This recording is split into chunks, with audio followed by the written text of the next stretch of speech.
పోలీసులు విద్యార్థులు కొట్టారా? విద్యార్థులు పోలీసులు కొట్టారా? కొంతమంది విద్యార్థుల పేరుతో పోలీసుల మీదకెళ్ళి పెప్పర్ స్ప్రేలు, రాళ్ల దాడి, అట్లాగే పార్లమెంట్ లోపలికి వెళ్ళిపోవడానికి ప్రయత్నించినప్పుడే ప్రారంభమైంది. మొట్టమొదట ఇన్సిడెంట్ ఇక్కడ పోలీసుల మీద పడిపోయి కొట్టినటువంటి సంఘటన. ఆ తరువాత పోలీసులు లాఠీ చార్జీలకు దిగాల్సినటువంటి పరిస్థితి వచ్చింది. ఇక్కడ విశేషం ఏంటంటే, కావాలని చెప్పి పోలీసుల మీదకి దాడికి ఉసికొల్పిన వాళ్ళు బాగానే ఉన్నారు, రెచ్చగొట్టినటువంటి వాళ్ళు, వాళ్ళ ఇంటెన్షన్ ఏంటో అర్థం కాకుండా ఇరుక్కుపోయినటువంటి వాళ్ళు సాధారణమైనటువంటి విద్యార్థులు. ఎప్పుడైనా సరే ఈ ఉద్యమాల్లో జరిగేది అదే. సాధారణమైనటువంటి ఉద్యమాలకి ఇదిగో చూడండి ఎలాంటి రాళ్ళు తీస్తున్నారు. అక్కడ చెట్లకి పెట్టినటువంటి రాళ్ళని తీసి ఆ రాళ్ళని పోలీసుల మీదకి ఇసిరినటువంటి సంఘటనలు చోటు చేసుకున్నాయి. వాటితో దాడులు బిగించేసి పోలీసులని మీదకి 1 by 1 మీద పడేటటువంటి యాక్టివిటీ చేసుకొచ్చారు. కావాలని చెప్పి పోలీసు వాహనాల్ని ధ్వంసం చేయడం, అవన్నీ వీడియోలు తీసుకొచ్చారు. ఎవరికి వాళ్ళు పోలీసు వాహనాల్ని ధ్వంసం చేస్తూ హీరోయిజాన్ని ప్రదర్శించినటువంటి వాళ్ళు ఉన్నారు. కొడత దాన్ని గొప్ప విశేషం కింద వీడియోలు చేసినటువంటి వాళ్ళు ఉన్నారు. ఇవన్నీ ఇప్పుడు బాగానే ఉంటాయి. రేపు పొద్దున తర్వాత కేసులు అయినప్పుడు వీళ్ళకి వెనకాల వీళ్ళెవ్వరూ రారు. ఆ సంగతి వీళ్ళకి తెలియదు. ఇదిగో పీస్ఫుల్ ప్రొటెస్ట్ అని చెప్తా పోలీసులని కొట్టడాలు అన్నట్టు. నిన్న చాలామంది పోలీసులకు కాళ్ళు అడ్డు పెట్టి కొట్టడాల దగ్గర నుంచి చాలా బేభత్సాలు చేసుకొచ్చారు.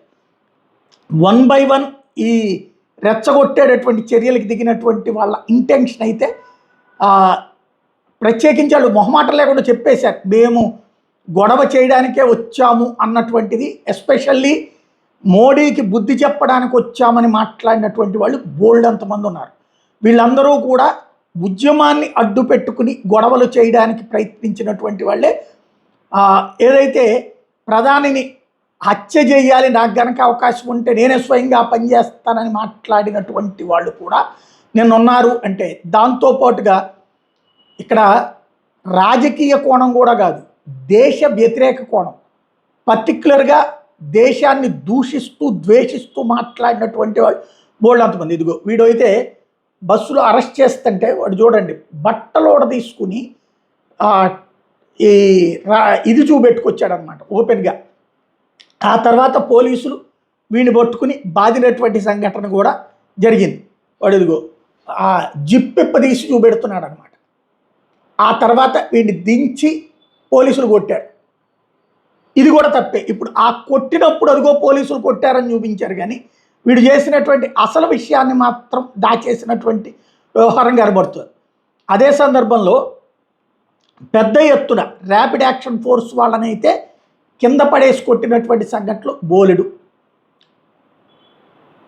ఇదంతా ఉద్యమంలో భాగమా? ఇదే ఇప్పుడు పెద్ద ప్రశ్న.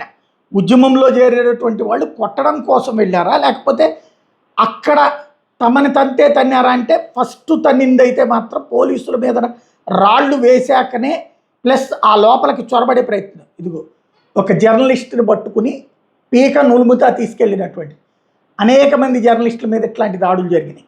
మహిళా జర్నలిస్ట్ని మీదన ఒక్కసారిగా మీద పడిపోయి కొట్టడం,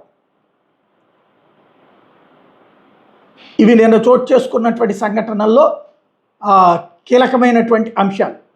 అదే సందర్భంలో భారత సైన్యాన్ని వీడెవడో వాగింది.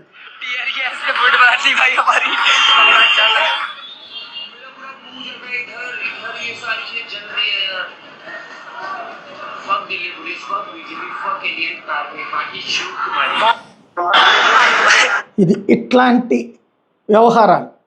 అదే సందర్భంలో ఎవరి మీదన దాడి చేసినా తప్పేమీ లేదన్నటువంటి పిలుపులు ఇవన్నీ నిన్న పెద్ద ఎత్తున పెరిగిపోయినాయి. ప్రత్యేకించి ఇదిగా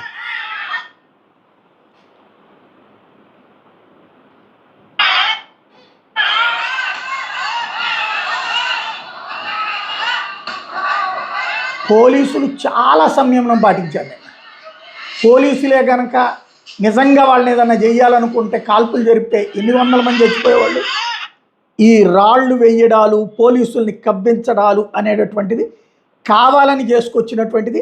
చివరికి ఇదిగో పెప్పర్ స్ప్రే, పోలీసుల మీద పెప్పర్ స్ప్రే వేసి ఆ పెప్పర్ స్ప్రే వేసిన అతన్ని పోలీసులు పట్టుకుంటే మళ్ళీ ఆ పోలీసుల మీద దాడి.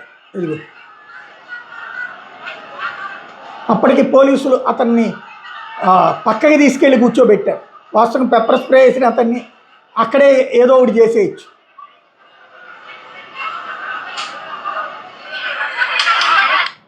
నిన్న జరిగినటువంటి సంఘటనల్లో ఇవి స్పెషల్ అనమాట. ఇట్లాంటి బోలెడు ఎవరు మా ఇష్టం వచ్చినట్టు వ్యవహరిస్తామనేటటువంటి ధోరణిలోనే నిన్నంత కథ నడిచింది.